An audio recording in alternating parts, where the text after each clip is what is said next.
welcome to the Ghosts of Harrenhal. My name is Simon. And I'm McKelly. Thank you for joining us for episode 34 of our chapter-by-chapter book review of A Song of Ice and Fire by George R.R. Martin. Today we're discussing chapter 33 of A Game of Thrones, that's Eddard 8. As always, we'll chat about the chapter and try not to spoil any future plot points for you, and hopefully we'll provide you with some entertainment along the way. We'll summarise what's happened, discuss our thoughts on it, provide some useful background, compare it to the TV show, indulge in a little pedantry, and cover some reader mail. Be sure to check out the show notes, they provide some additional information about the characters and other things of note in this chapter. How you doing? I'm alright, I'm just wondering how many people now notice that we indulge in a little pedantry.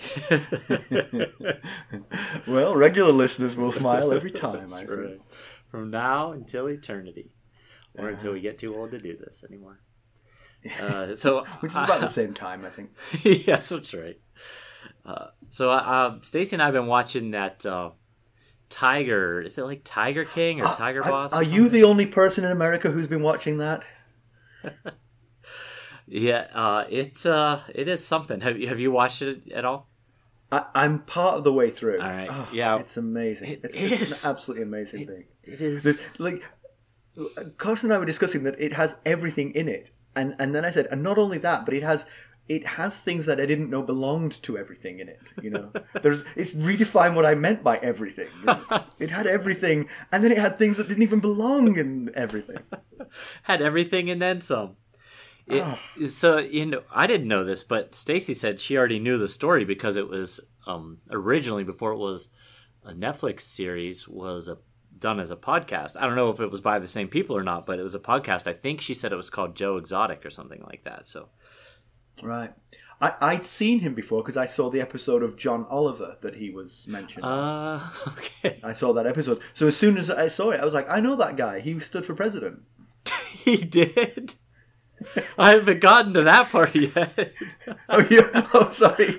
I didn't realize I was spoiling it. We only watched 2 episodes so far. Well, you've got a lot to look forward to. Oh, that's fantastic. Yeah. That must seem strange to you now.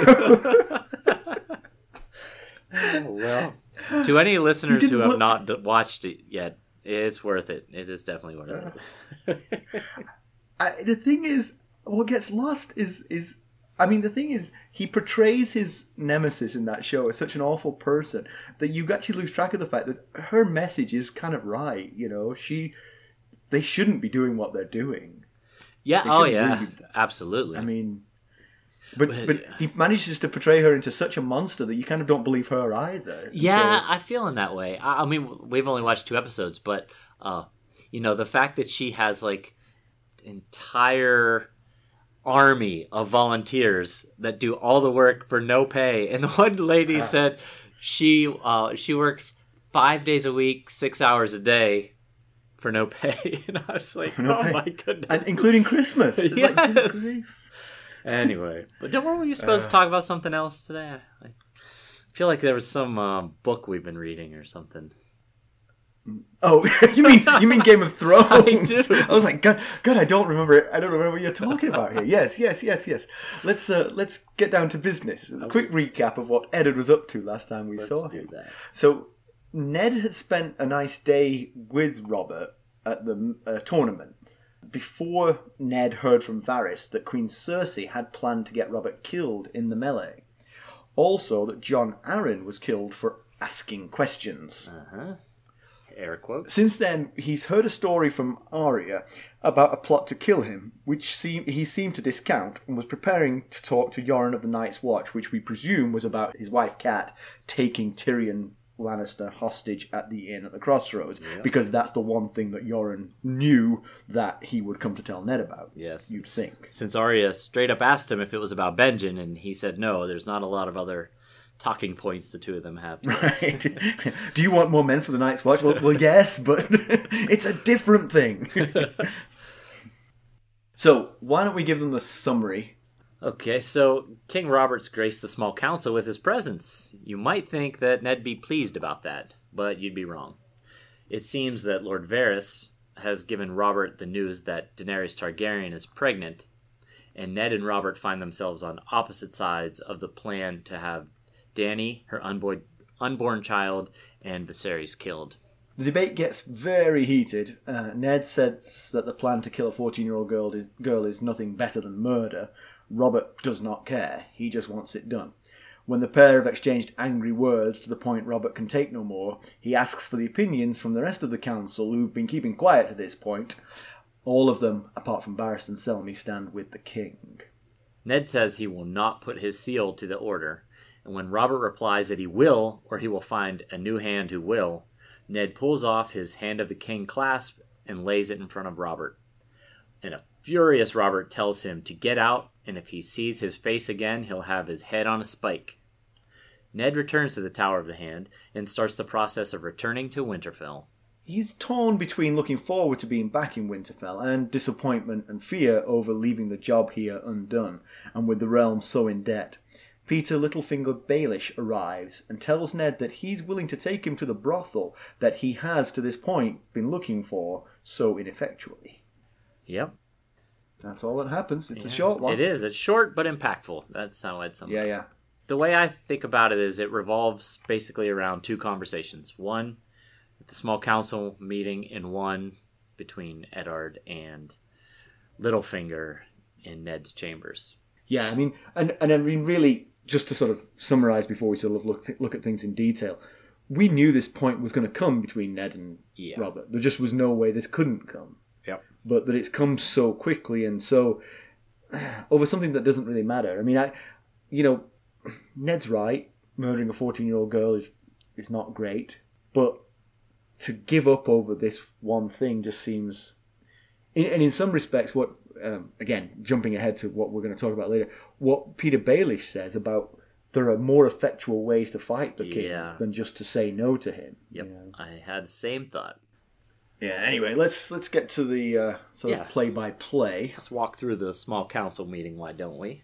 So straight off the bat, Ned tells it starts by Ned saying that this isn't defending your crown; it's murder, and Robert says, I told you this was going to happen back in the Barrowlands. If you remember, I think that was Ned 2 when they were, the very first chapter of them heading south from Winterfell, they were out riding, just the two of them, and it came up that Dany was married, and Robert wanted her killed then, and Ned kind of talked him out of it. At that point, everyone was still being polite to one another, I guess. So that's what he was referring to. Unusually, I do remember that. If you want to mark down the day. And so that Ned says if he does do this, he will dishonor himself forever. And Robert, for one, really seems unconcerned about that. And although I agree with Ned that, yes, that is a very dishonorable thing to do, I'm not sure how many people will ever know that it's been done or even that Robert had anything to do with it, because it's right now they're about as far from the known world, opposite side of the known world as you can get from King's Landing in Westeros. So yeah, and I think that's the thing. I mean, the dishonor only comes on Robert's own conscience. Right. It doesn't dishonor him in anybody else's eyes, well, apart from Ned's, I guess. You know, because they just, nobody's going to know. I mean, it's going to be just sort of like, I mean, to the common folk, they're never going to find out. Yeah. And the nobles will be like, oh, well, yeah, she was a rival. I understand why you killed her, you know. Yeah, if they ever even know. They even hear it. Yeah. Exactly. Yeah, it's not like there's a lot of news that goes back and forth from the far east side of Essos to Westeros. That would take ages to get there. Yeah, Robert compares the news to a shadow of an axe over his neck, and Ned tells him there's no axe, there's just a shadow of 20 years removed. The shadow of a shadow 20 years removed. If it ever existed at all. Yeah. We'll be right back. Hello, friends. Are you ready to make some unforgettable memories? Well, if so, consider the Marriott Bonvoy program. Discover the perfect destination for your summer getaway and unlock exclusive deals on luxurious accommodations. With our affiliate partnership, you'll enjoy unbeatable savings and a seamless booking experience. Don't let summer slip away. Visit Marriott Bonvoy today and make this vacation season one for the books. Use our Ghosts of Harrenhal affiliate page to check it all out and buy Bonvoy points or give some as a gift. The link to our page is in the show notes.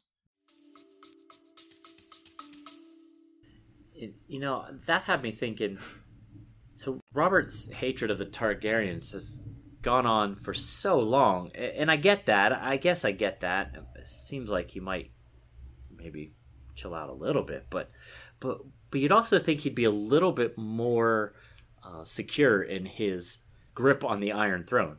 I mean, it's basically been a pretty peaceful realm for the past 15 years, minus the Greyjoy Rebellion and a few other skirmishes. So you would think that most of the houses might rally to him if it came to that kind of war that he's afraid of. There would be, obviously, the Conningtons and the Darys who we met not that long ago. There's a few who would certainly rally to the Targaryens, but I think most would just want to keep the peace. But the problem is, and maybe this is what goes to it.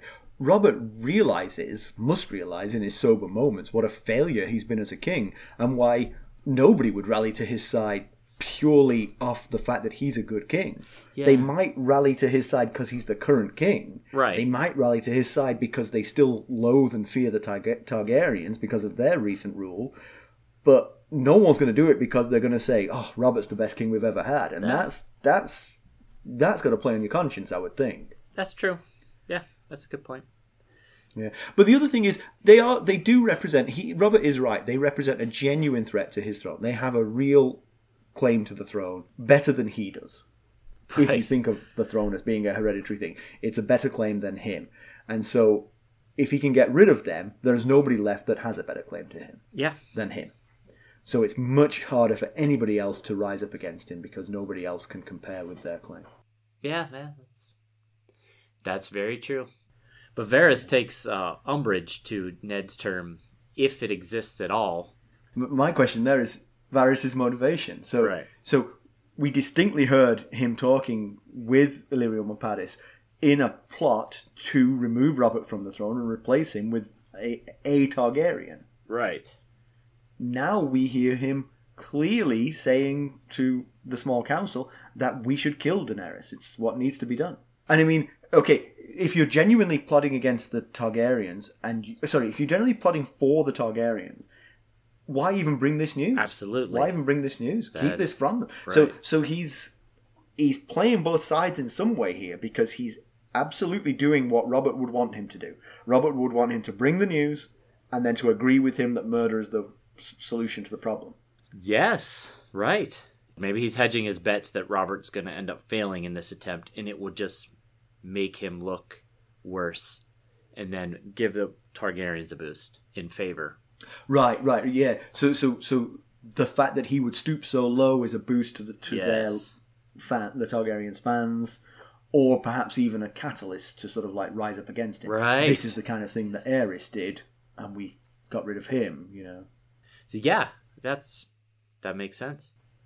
But it's still, I don't know which side Varys is on. That's what's curious to me. Which side is Varys actually on? Where are his true motivations? Where's his true feelings? Because I was convinced when he talked to Mopatis that he wanted to bring down Robert. But this chapter, unless there's ways he could be playing the long game here, and maybe he hasn't chosen. I mean, I know that when I'm playing chess, I might have two possible strategies, and I haven't actually chosen between them. I'm playing them both and see which one looks like the better option. That's right. Straddle that fence. The late Simon McGrother. Yeah. So Ned ticks off a list of why this talk of fear and murder might be unnecessary. Varys could be wrong. Varys disagrees. That's possible. The child could be a girl. It's plenty of chance that the child would die in infancy or be miscarried. And the Viserys has already got a greater claim to the throne than this He child. refers to Varys as an afterthought. Yes, I do get it. But as far as claims to the throne go, Viserys still has the strongest claim of anyone to the throne. And if he decided to have a kid, that kid's claim would supersede Dany's kid's claim. The problem is that kid couldn't have another parent who was also a Dothraki overlord. Yes, that is definitely a difference. That's the key here. Yeah. Because they've gone from two orphan children living in, a distant continent with no power or friends to potentially heading up a army that could win the war. Yeah. Right. And I think so, at some point in this chapter, they describe Viserys as a fool. That's what I was gonna say. Yeah, he says, "I want the girl dead, the baby dead, and that bull Viserys too." Like he's an afterthought. Like, oh, you might as well kill him while you're at it. But again, yeah, the thing about that is Viserys has no way to marry into an army. Yeah, I guess not. Robert, after Ned lists all these reasons why they shouldn't really need to worry just yet, Robert says, "And what if it's a boy? And what if he lives?" And Ned responds with, "He'll fear the Dothraki the day they teach their horses to run on water." Yeah. He has a point for the short term, but the long term, Robert's right. A son born to Khal Drogo and Daenerys Targaryen is a dangerous threat. It is. The well-being of the throne. But not for 20 years, and Robert's drinking himself to death quicker than that was exactly what I was thinking. Yeah. But yes, this baby will be a different animal than just a Dothraki or just some Dany's baby. This is a hybrid of a horse warlord and a dragon or Targaryen. Like a dragon centaur. That's right. So Robert accuses Robb of giving the advice that they should wait until the Dothraki land on the shores of Westeros before they do anything. But again, it doesn't seem like a terrible tactic, Yeah. I don't see how... Yeah. I mean, you could assassinate that child. Right. Later on, when that child's 15, go and assassinate it. I was wondering if maybe they're looking at this as... let's just end the Targaryen line right now before it expands. She could have 6 kids. Certainly what Robert wants, yeah. Yeah, she could have 6 kids, and each of them could have 6 kids, and then you've got an enormous Targaryen line built. And, this is what Robert has wanted for a long time. And this seems like maybe just the push that he needs to get it done at this particular moment. But like you said, it's likely going to end up being Joffrey's problem to figure out anyway, the way that Robert's lifestyle's going. We buy life insurance. We care about our progeny, Yeah, although just last Ned chapter, he was saying what a terrible king Joffrey would make with Cersei in his ear. And that's the thing. He doesn't want to be on the throne anyway. He straight up said that. I guess it's one thing to talk about it. It's another thing to actually give up the throne. We'll be right back. This episode is sponsored by Audible. To get a free audiobook, or 2 if you're an Amazon Prime member, go to our exclusive URL, audibletrial.com/ghostsharrenhal. You can find the link in our show notes. Yeah, I mean, one idea there is Renly's idea of like supplanting Cersei with a queen who Robert loves more, right? Have children there, disenfranchise the 3 older children, and maybe a better, a Baratheon Tyrellian might be a slightly better kid. Yeah. Good point. And they could come up with a reason for Joffrey to need to be sent to the wall. As you imagine. Right. Oh, that's a nice dream. Joffrey at the wall.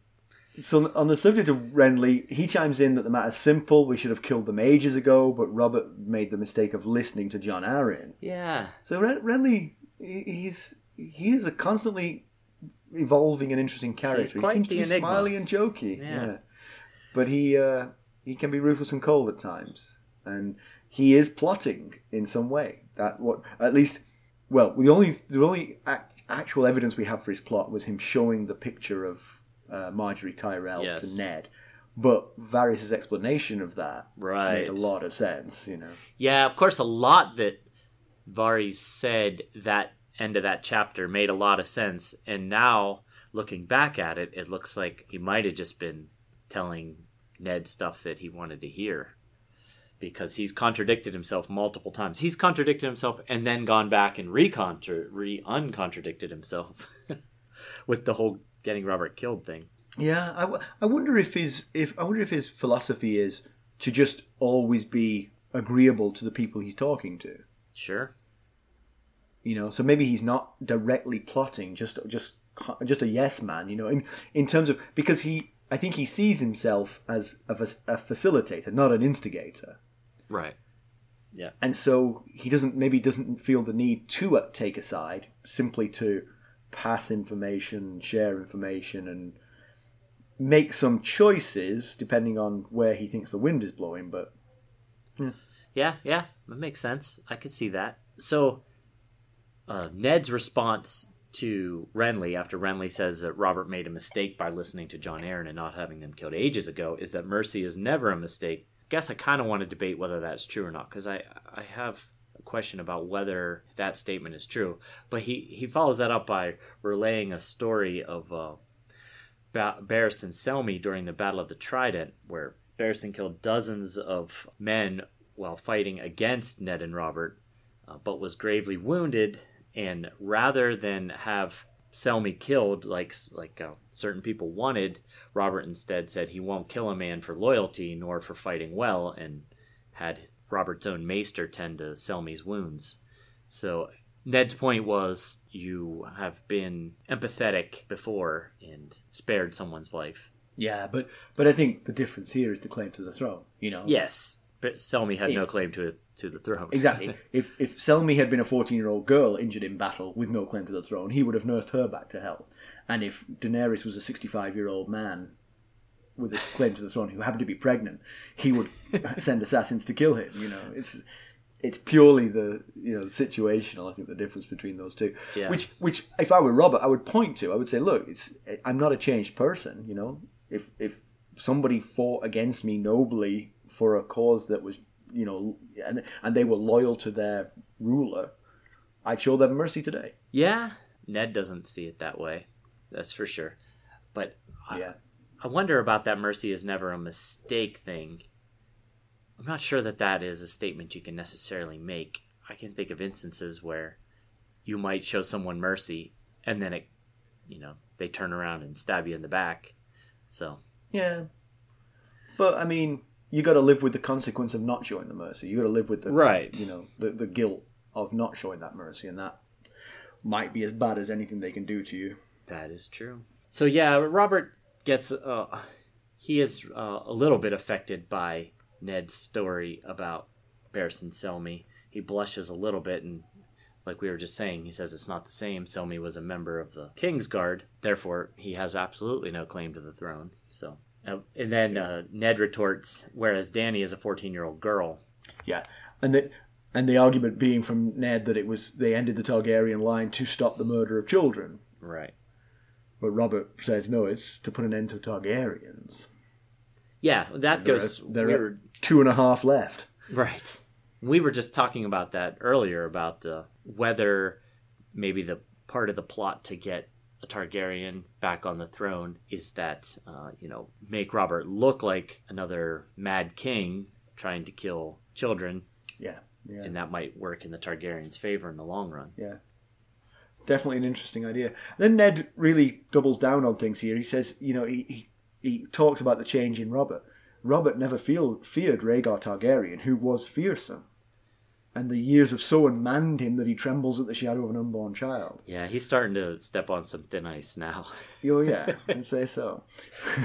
There's Robert says, not another word. Have you forgotten who's king? And Ned, unable to listen to the first part of that, says, no, have you? Oh, man. There's one person in the whole realm who could keep his head on his shoulders after making a comment like that.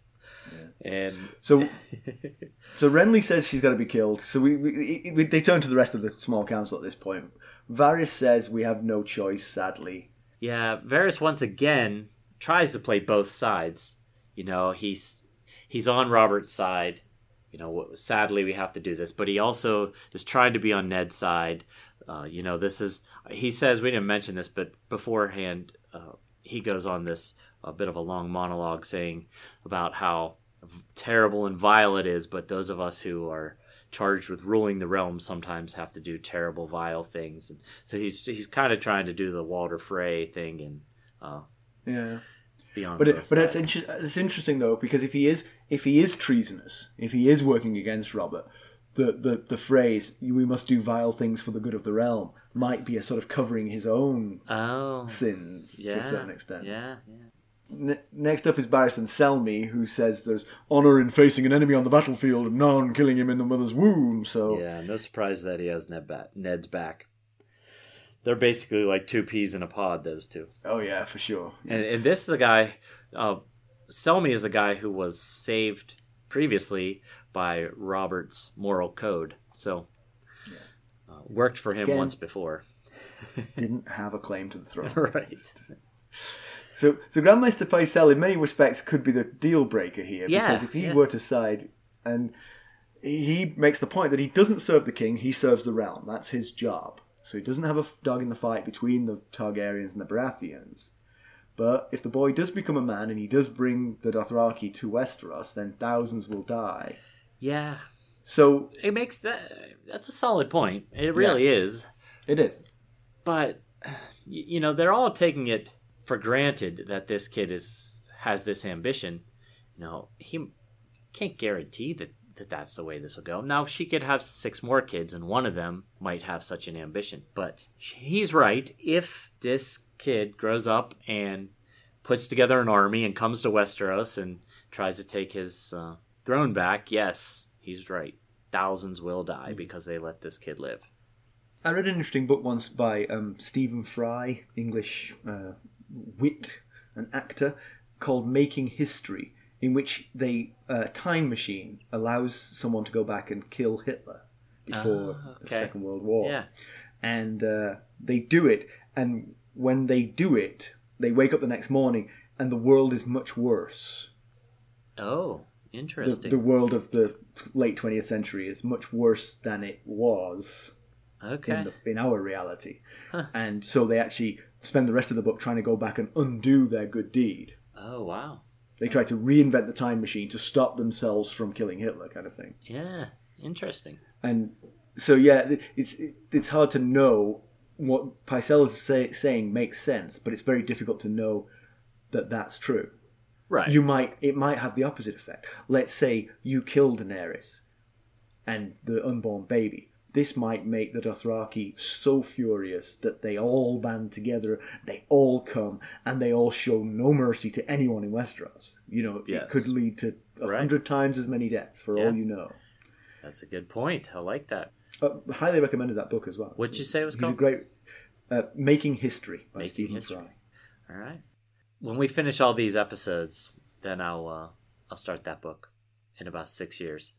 Yeah. Yeah, and Pycelle echoes what Varys said. Varys said, if gods grant Daenerys a son, the realm will bleed. Yeah, I think that was Varys seconding. That's what Varys said in response to Pycelle. Yeah.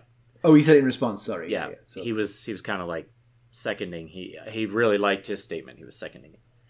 And then Littlefinger, of course, has to be too cool for everything. He stifles a yawn and makes a crass comparison about if you're in bed with an ugly woman, it's best to close your eyes and kiss her. Waiting won't make her prettier.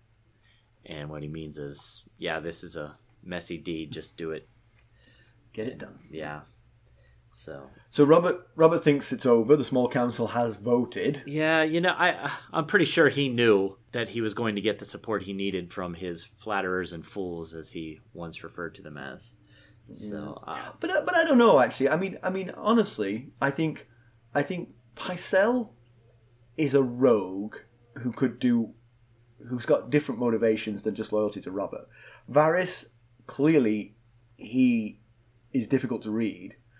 Littlefinger, you never know which way he's going to fall. Yeah, but I think I don't when know. they see how badly and passionately the king wants something and feels about that, they're cowed by him. They go with him. Only Ned has the backbone to stand up against him. And Selmy, because Selmy's got nothing. He's nothing if not honorable. So yeah, but I feel like the rest were going to, even if whether they disagreed with him or not, were going to side with the king. And like we find out later, like Littlefinger said, there might have been better ways to go about getting what you wanted than the way. So they move to how they're going to carry out the plan. Renly proposes giving Mormont a pardon in exchange for doing it, but Varys says they can't do that in Vaes Dothrak. In Vaes Dothrak, if someone pulls a blade on her, they won't survive the assassination attempt, successful or not. Yeah, I think what he says is, if I told you what they do to him, none of you would sleep tonight. So that doesn't sound very good. Varys proposes the Tears of Lys, the poison that he just told Ned that Jon Arryn was poisoned with this. So... when I read that, I was like, why would you bring that up right now? Well, I mean, it works. I mean... Yes. Maybe he's like, hey, we got a really good idea from that whoever it was that murdered Jon Arryn. Let's try that. Yeah. And it interesting that it got Pycelle's attention. It did, yeah. His eyes flicked over. Because we were always interested by Pycelle's reaction when Ned said, was he poisoned? Yes, right. Because he said, not a poison I've ever seen, but clearly he's heard of the Tears of Lys. So. I had that same thought. Maybe when Varys said that, Pycelle went, oh, I had never thought of that. Hey, you remember that question you asked me a couple of weeks ago? I got a thought. But Robert vetoes that because it's a coward's weapon. Yeah, and Ned is... That really sends Ned over the edge. He's had enough about this. He says, you send hired knives to kill a 14-year-old and you quibble about honor? Yeah. And that's when Ned pleads to Robert to do it himself. And he uses the phrase from chapter 1 that what he told Bran, the man who passes a sentence should swing the sword. And obviously we all knew that wasn't going to be what was going to go down. But he wants him to, as he puts it, look in her eyes before he kills her, see her tears, and hear her last words. And I think if Robert did have to do that, it would certainly cause him to hesitate. Whether he would go through with it or not, I'm not exactly sure, but it certainly is easier than giving the command to do it. Yeah, but I'm actually thinking that he is so intense about this that he would successfully do it, to be honest. So that's enough for Robert. He wants Ned to carry out the order. Ned's not going to do it, refuses to fix his seal to the order. And he says, you're the king's hand. You do as I command or I'll find a hand who will. And Ned says, I wish him every success. And removes the badge of honor, the hand. Yeah, that's when everything goes downhill really fast. He says, thought you a better man than this, Robert. Thought we had made a nobler king. And that's when Robert completely loses it and tells him to get out and make sure he never sees his face again or he'll have his head on a spike. Yeah. And, like I think you had mentioned at the beginning of this episode, this kind of blow up was coming. Yeah, it was inevitable. They're too different from one another for them not to come to a head like this at some point. It's interesting that Jon Arryn lasted as long as he did without the same thing happening to him. That's a good point. Maybe because Robert saw him as a father figure, he was just more beholden to him. Yeah. Whereas he sees Ned as a brother, and now he's the king. His brother should do what he says. Yeah, I think that very well might be the answer. So Ned doesn't storm out. I think at this point he's more just sad and disappointed than angry anymore. He just turns on his heels and walks out and heads back to the Tower of the Hand. And the conversation he overhears as he leaves is they're discussing how to go about it. Pycelle suggests one of the faceless men of Bravos, who are a guild of assassins. Yeah, Littlefinger says it's too expensive. You could hire an army of sellswords for the price of killing a merchant, let alone killing a Khaleesi. So Ned goes back to the Tower of the Hand and he gets Veon Poole to start packing things up. He is going to get out of King's Landing quickly with the girls, and the entourage can follow behind him. Yeah, he says to Veon Poole, Veon Poole says, refers to him as Lord Hand, and he says, "Hand no longer, the king and I have quarreled," which is a bit of an understatement. Yeah. And then he starts thinking about it, and he's like, it's probably best that I get out of here as soon as possible. Yeah, but actually, I think he's not in danger from Robert, because Robert will cool off. But I think he might be in danger from the people who were afraid of him when he was Hand of the King. although he says this, he thinks that Robert wouldn't actually hurt him, but he says that he says he'll cool off like he always does, and then he fixates on the word always for a second, and then he thinks Robert still has pure hatred for Rhaegar Targaryen, who's been dead for 15 years, and he doesn't say it, but you could feel that he's thinking, could Robert learn to hate me that much? Yeah. And also, the news of Cat and Tyrion hasn't broken in King's Landing yet, but it's going to. Yoren arrived with the news. Others will be arriving with the news. Yep.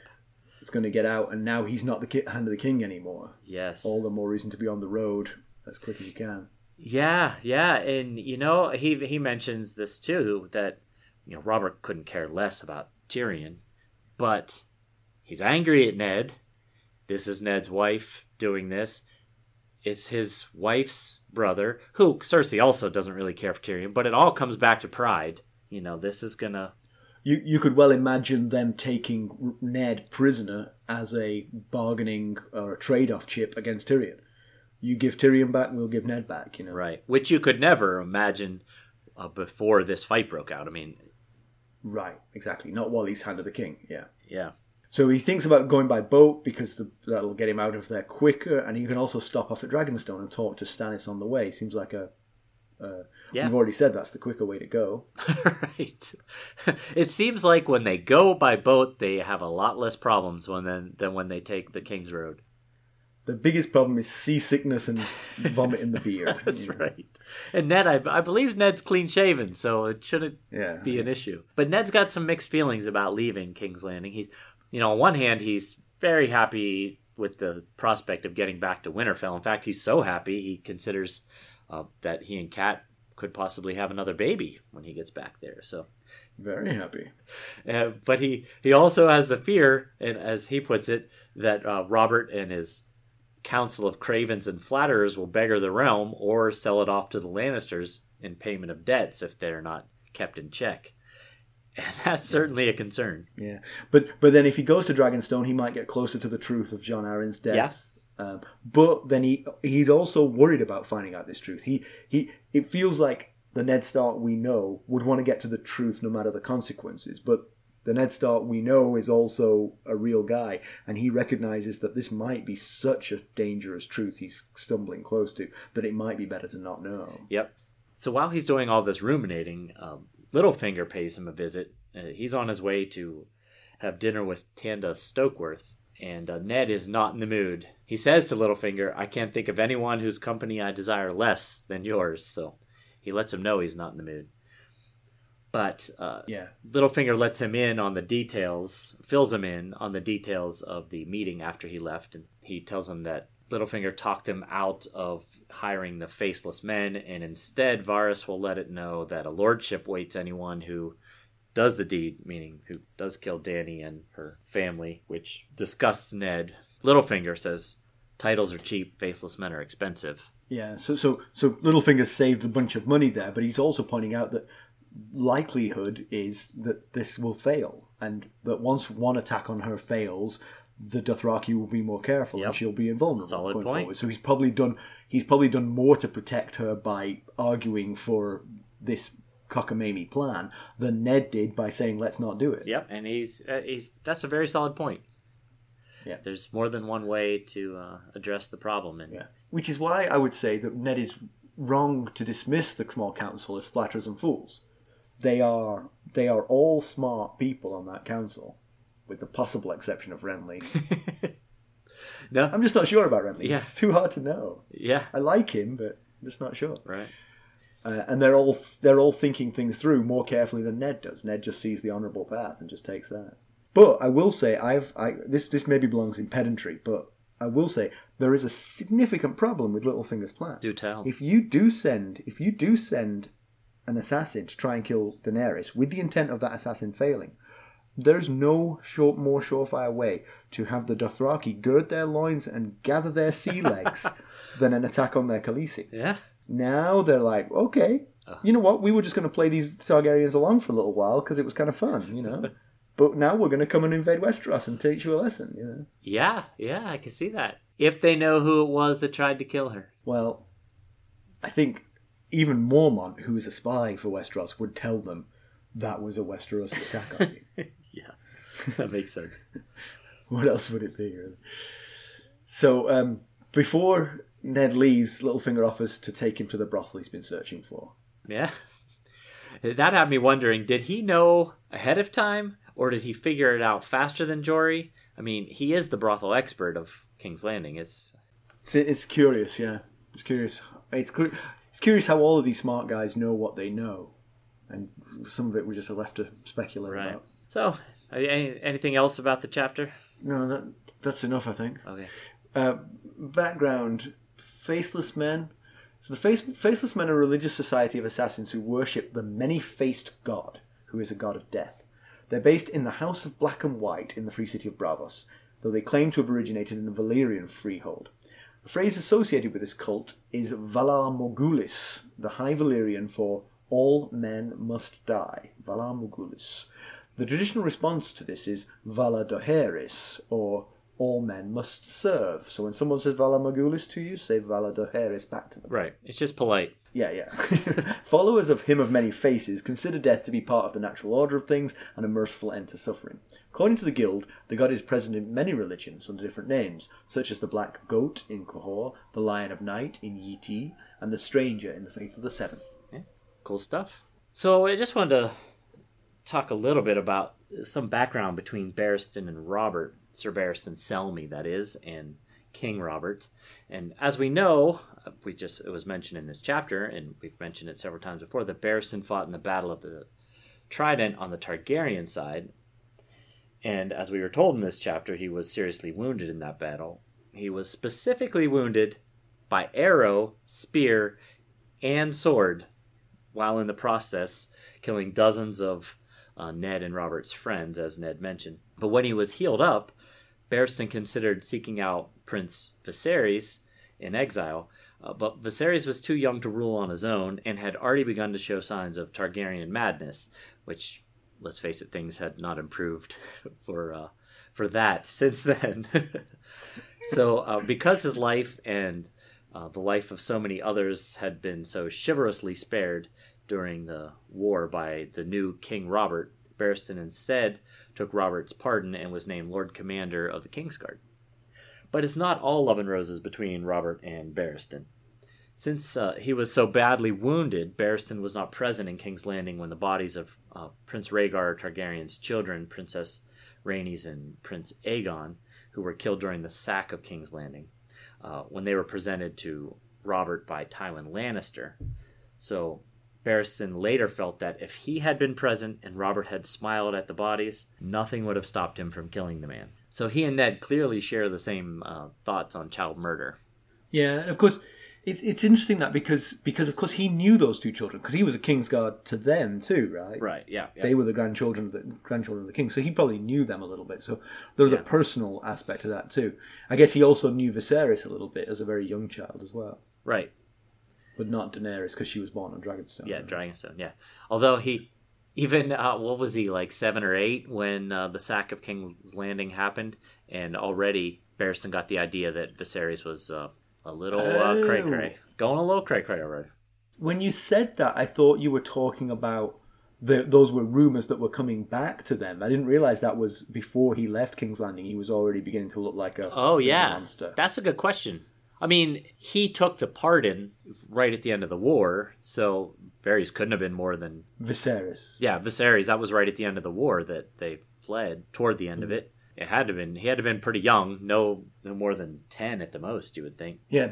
So, to comparison with the TV show, this is all largely intact, but there's a connecting scene between the scene where Yoren talks to Ned and the small council meeting, which is Ned is rushing to see the king with the news that he's learned from Yoren about Tyrion.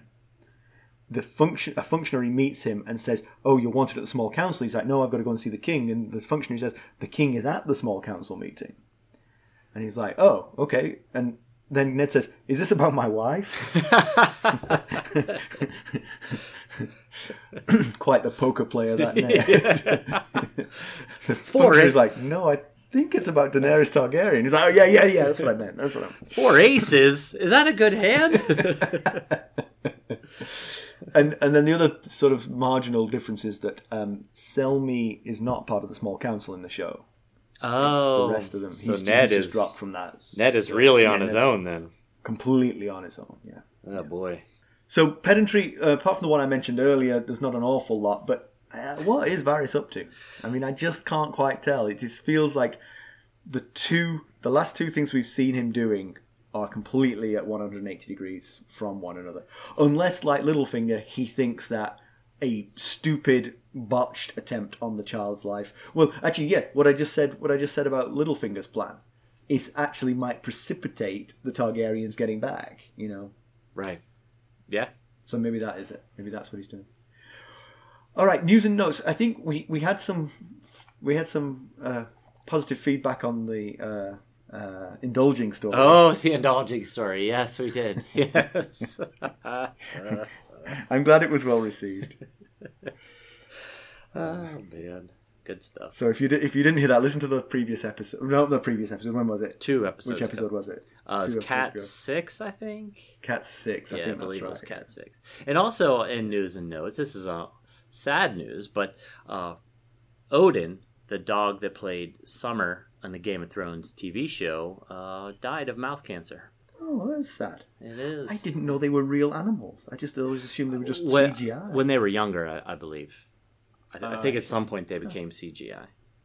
I'm not positive on that, though. Oh, that's good intel. Well done. Well, about Odin is, yeah, but when they started and stopped becoming CGI, I could just be making that part up. Well, farewell, Odin. Yes. To Valhalla's Hall. Because he's called Odin. Right, I get it. All right, so in conclusion, like we've mentioned a couple times, we knew that this situation between Ned and Robert was coming at some point. But yeah, the worrying thing is this is way too soon. We hope they would go at least a couple of years. And yeah. He's going to leave a power vacuum behind him, which the small council seems to just... What they don't have at heart is making Robert a good king. Right. That seems to be lacking. Absolutely. I'm not sure that they're all crooked. I'm not sure that they're all bad. I'm not sure that they're against Robert. But it doesn't feel like any of them are motivated to try and improve him as a king. And so probably the hole would be filled by a Lannister. And yeah, absolutely seems like it. Who else? I mean, Cersei has him filling every single opening with Lannisters. So you certainly think she would put the pressure. I mean, quite honestly, I think it might be Jaime Lannister. That's who she wanted to fill the role in the first place. He didn't want it, but, she probably will put him up for the job anyway. Or perhaps Tywin again. Yeah, maybe, if he's interested. Because he was hand to Aerys. Yeah. And might come back. Especially, I mean, gets him closer to his children and grandchildren, I guess, You'd like to think that if they both took a night to sleep on it, tomorrow they might wake up and say, yeah, I'm sorry that went down the way that it did. Well, certainly I can imagine Robert saying that, but I wonder if Ned is just like feeling the weight off his shoulders. Maybe. It seems like it a little bit, yeah. Yeah, just jump on that boat and get out of here. Yeah. Let him send a rave and say, I'm really sorry. Right. Let it... And I'll say, I'm just going to spend the winter up here. Yeah. I'll be back down next summer, The whole thing does seem a bit out of character for Robert, though. Obviously he does hate the Targaryens, but he is Robert Baratheon, first of his name, Yeah. And what he's been saying for the last couple of episodes is he would love the chance to be in the saddle again, fighting. Right. Yeah. You'd So think he would be like, bring him on. Let's do this thing, not kill the unborn baby. Exactly. 40,000 Dothraki, that's the kind of challenge he's going to be looking forward to. Right, 40,000 Dothraki on one side, him and his Warhammer on the other side. That's what he wants. Once they find the breastplate expander to get it over his belly. and if they can't get it over him, it's Joffrey's job. And it is. Let's face it. No one's going to miss him. All right, let's wrap up. Yeah, let's do it. All right, so as always, You can reach us at ghost.harrenhall@gmail.com. You can follow us on Twitter at ghostharrenhall. We're on Facebook, Instagram, and don't forget, you can listen to our episodes on YouTube as well. And if you like what we're doing, leave us a review, and that will help us get the word out. Certainly You can would. always tweet us, Facebook about us. All right. Thanks for everything. Thanks. Bye. Bye.